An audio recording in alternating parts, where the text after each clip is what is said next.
second time. Now, the Nigerian labor is unhappy with what the federal government is bringing to the table. So when everyone is saying, what are you bringing to the table? What the federal government is bringing to the table is not tenable as far as the organized labor is concerned in the ongoing national minimum wage negotiation, and we'll be hearing from the organized labor tonight. Of course, yesterday we heard the grievances about the electricity tariff, about the national minimum wage, and the plight of Nigerians, and they have threatened that if federal government does not wake up and rise up to its responsibility, they will go to the street, and that is not a threat, it's a fact.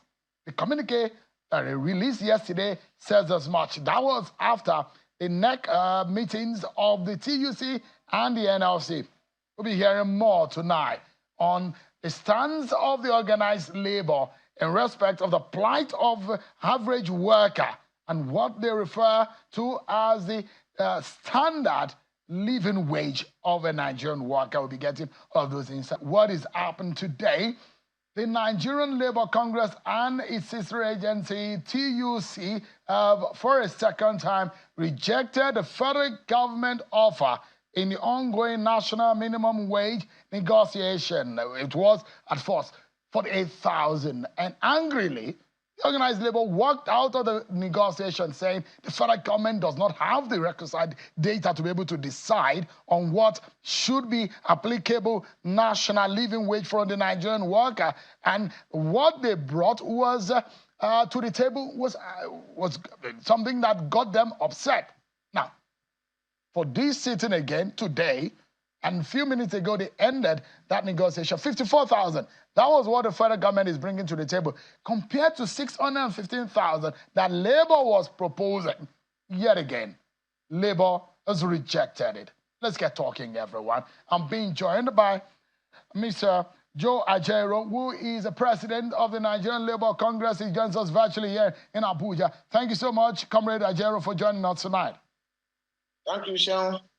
The last time you inferred that what the federal government brought to the table was noisome. It was something that angered the Nigerian labor. This time around, are you still very angry?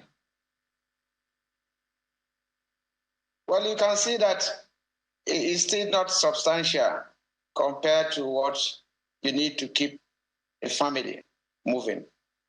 There are various ways of expressing displeasure on issues.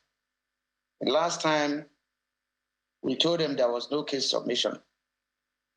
And in this matter again, we told them that there's nothing on the table, when they moved to 54. And the state governors were missing in action. So we may be convening tomorrow in the afternoon, giving the governors benefit of doubt to come along so that they won't claim that their hairs were shaved in their absence. So that's why we are continuing negotiation tomorrow.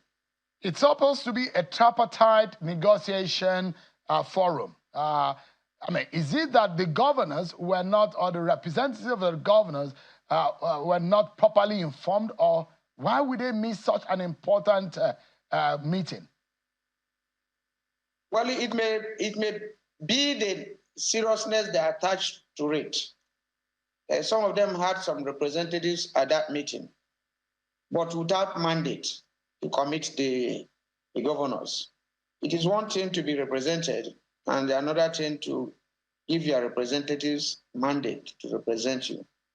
And that is where we are today, to make sure that they are present, or they will be present tomorrow, for us to proceed from where we stop today. So invariably, the offer of 54,000 naira is coming from the federal government. Perfect. But you see, in the spirit of tripartism, government is government. And government in this context, especially in a sector that is in the exclusive list, is represented by the federal government, and in particular, the Minister of Labor, who should be the vice chairman of the negotiating committee.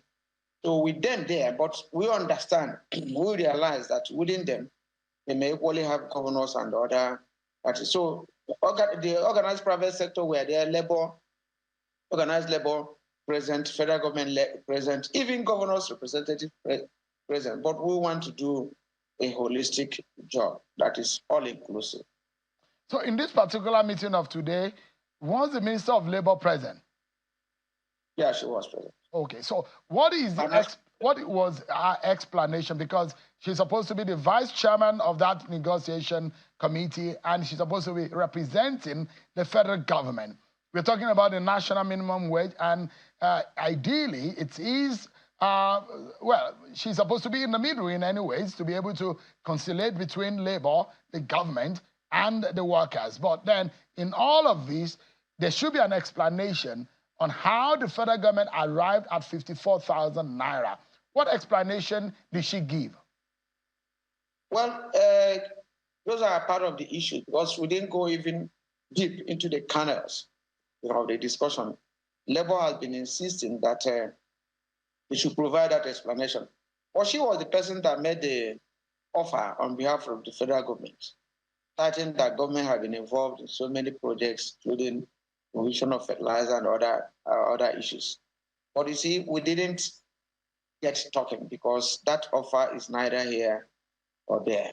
So they have not given any justification on what they expect us to do, because we itemized all that we needed. Then we expected them to go into it so that we'll harmonize on something. But they are yet to commence discussion apart from this partial offer. So what would you say, because the last time you said the federal government was not serious. You said they do not have the kind of data to be able to sit in that kind of negotiation. Do they look serious today? And does the federal government look like they have what it takes to come to the table? Because when we hear that the federal government is not serious in this kind of negotiation that involves the livelihood and the progress of an average worker, one be wondering what exactly is the intention of government to its own people? Well, saying somebody is not serious on an issue is not an insult. It's just the approach to it. When you don't give serious approach to an issue, the other party may gladly say you are not serious, because it was just like a 2-paragraph whatever. The government is offering 48,000. And we asked, is that all? Because Labour was the first to present, and we itemized it. We are looking at this amount to be for accommodation, this amount to be feeding. We broke it down to even what a plate of food could be, this amount, contrary to even the report of the Bureau of Statistics, where they were talking even 900. We broke our own to even 500, assuming you are going to eat a plate of rice without meat. So all those, but they didn't just say anything. They said 48,000. And we have not seen a negotiation that goes that way. So that's the point of being serious. Probably they will tidy up, come up and give justification to any figure they are mentioning. Because when you give a figure, you do justification to that figure and say, this is why we are doing this. And that is what Labour is still expecting from them. And I know that employers of Labour in the private sector may equally be expecting that. So there are those who will say, yes, we've heard what some state governments are saying, and some of them are proactive, like Edo State. You were there when the governor of Edo State, Godwin Obaseki, made an announcement of a 70,000 naira increase or in the minimum wage, and which he said that it will commence immediately.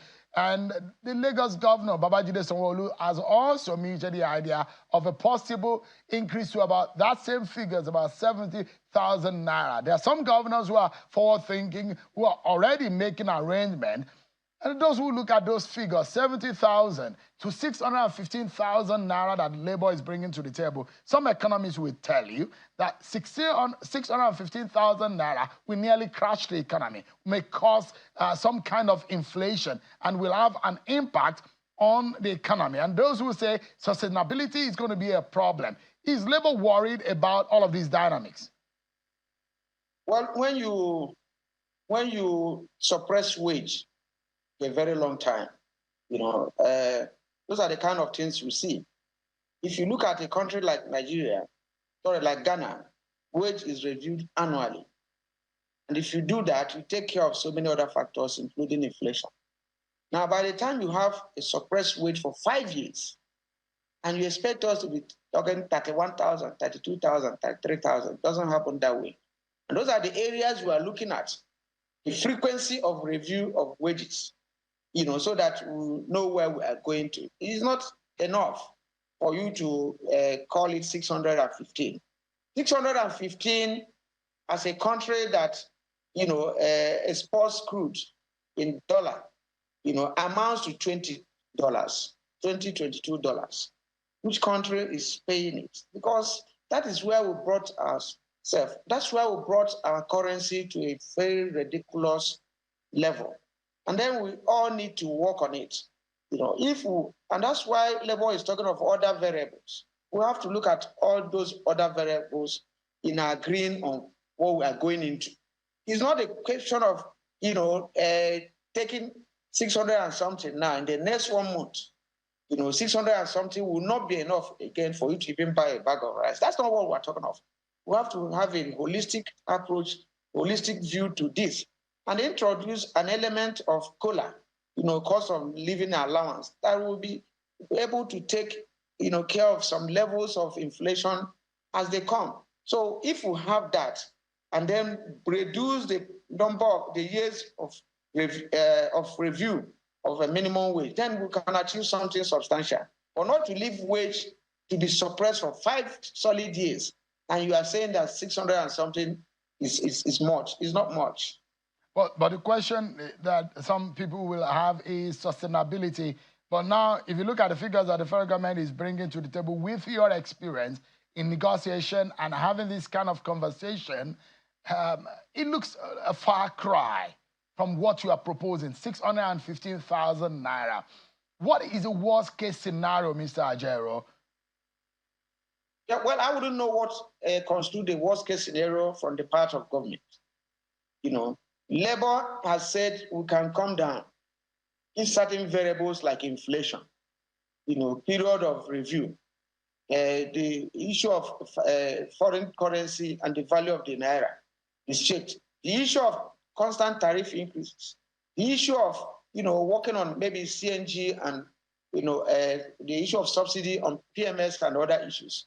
We have to take these things together. If we look at them, we can now determine where we are coming down to. But if these things remain open, it then means even if we get 650, it would be so vulnerable that it would be useless. So we have to look at all these issues. It's not just banding figures, take 40, take 48, take 54. What are those things that will make this 54, assuming we are paying it, to be valuable, to be meaningful? And like I said before, 54,000 of any currency is a big money, but not when everything is running, with such a speed.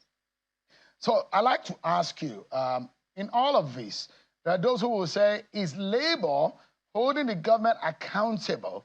Because if the government is saying, tighten your belt, everyone, we do not have that kind of money. Well, NNPC is already saying that we're growing our capacity to refine or to exploit more amount of oil, and we're going higher in terms of the quantity per day of the barrels of oil, which is better than before. That means that more money, and we're seeing more money also since the removal of oil subsidy that goes into the state every month. So one thing is fundamental. Well, tighten your belt. But those who are saying government is not responsible enough to show example that belt should be tightened, asking citizens to tighten their belt, but it has not shown in the lives and the manner in which the government is running its own affairs. Are you able to hold government accountable on the issue of the cost of governance? Because where we find ourselves today, there are those who will say it is the irresponsibility of those who have governed this country for the past years, bad leadership, and in a way that they have irrationally mortgaged the future of this country in terms of the way they have handled the resources of this country. Are you able to hold the government accountable in the area of cost of governance? Well, this issue has been recurring, Even after the constitution of the current national the executive of the President Tinubu's government, we met with him and we complained. And I'm talking of meeting with him, not just letters.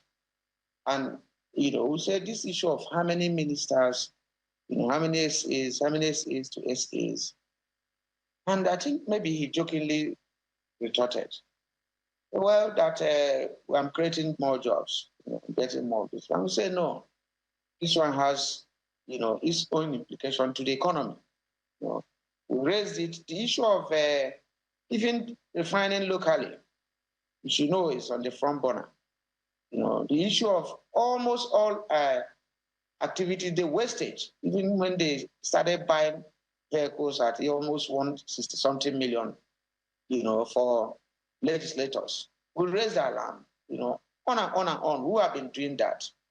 But like when the issue of subsidy was removed, they said go and negotiate wages. And that's the point where we are now, the point of negotiating wages.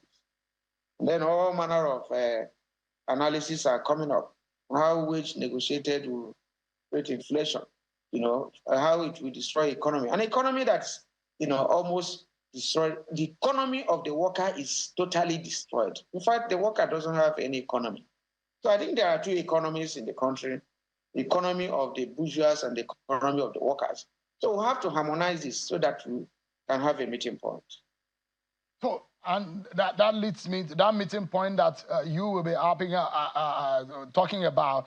And it takes me to asking about your thinking about AZOPA, meaning that your zone of possible agreement. What is your zone of possible agreement?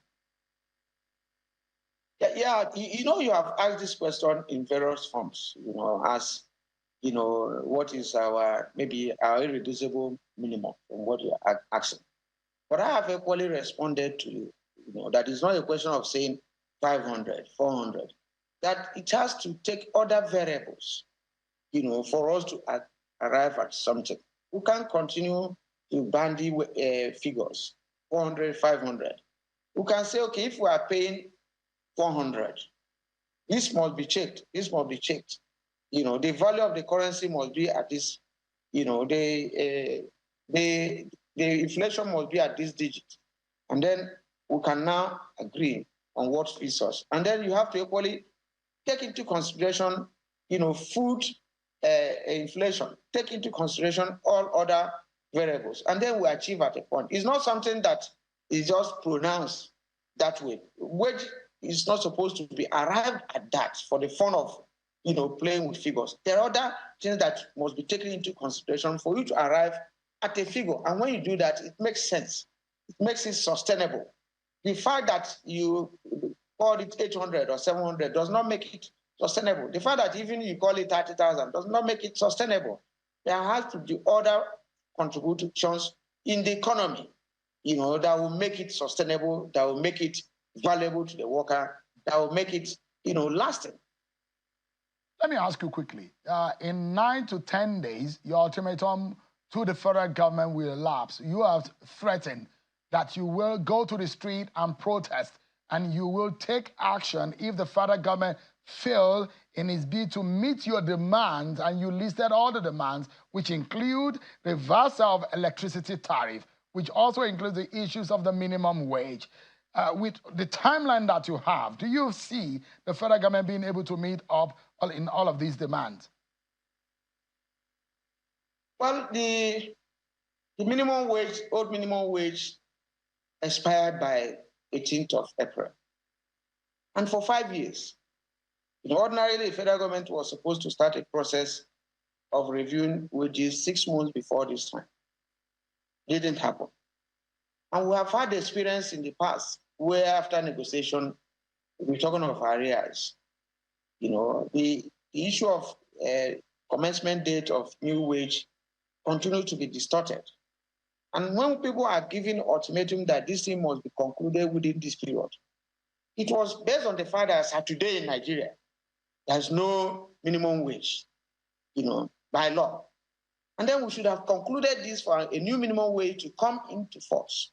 And you realize also that after this agreement, and the drafting of the new Minimum Wage Act, it has to go to National Assembly for legislation. And these are roots, and I bet you, if not for the way we start to pursue this, people may not even tell you that we need to review the minimum wage till the end of this year. So we meant every word we used, because we knew that Nigeria had no business, staying till the end of the old minimum wage, which lasted for 5 years, without showing any seriousness and commitment to it. And Nigerian workers, we speak at the appropriate time on this issue, whether this is the best way to go. Mr. Ajaero, before I allow you, because I know you look very tired, I literally pleaded with you to get this interview done because Nigerian people need to know what really transpired today. I know you look very tired, but before I allow you to go, Mr. Ajaero, let me get your reaction. The Tinubu government will be 1 year in another few days, and there's been a lot of assessment. One of the assessments today is that you cannot blame the Bola Tinubu government for the economic challenges or the economic woes of Nigeria. It's coming from a former governor, Issa Yuguda. And at that forum, they said you cannot blame, and the indices are there to show that the Tinubu government cannot be blamed, and they're doing their best, and we're on the right path. That is according to their own analysis and assessment. In your view, as a leader of Labour, do you agree? Well, I think the problem of this country, you can't pick it within 1 year. It started and has been declining up to today. Nobody will do an honest assessment by saying that it is this government. No, that would be wrong. It is growing cumulatively. But the essence of having another government in place is to correct the ills of the past. And I think that's on the premise at which people are saying that the Tinubu government, are the people sitting down there now. So they are the people we are seeing. They are the people we know. But let me say this. The rate at which inflation, the rate at which the value of the naira, the rate at which the PMS which we are buying, skyrocketed within this 1 year, this causes alarm. And I think that is what people are saying. So we need to, stabilize this for people to move on and to renew confidence. I need to stop here because that's where it affects labor. If we are buying a liter of PMS at 180 or 185, and within 1 year, we are buying it at 700 or thereabout. Now, and then with the same wage being constant, no worker will clap for you for this. Mr. Joe Ajaero is the president of the Nigerian Labour Congress. Thank you so much for the update and insight you're giving us on the negotiation. I plead with you that as this goes on, please make it a day with us as soon as you have more information in your negotiation so that the Nigerian people and the Nigerian workers can be carried along. Thank you so much indeed. I appreciate your time tonight. Thank you, Sean. Bless you.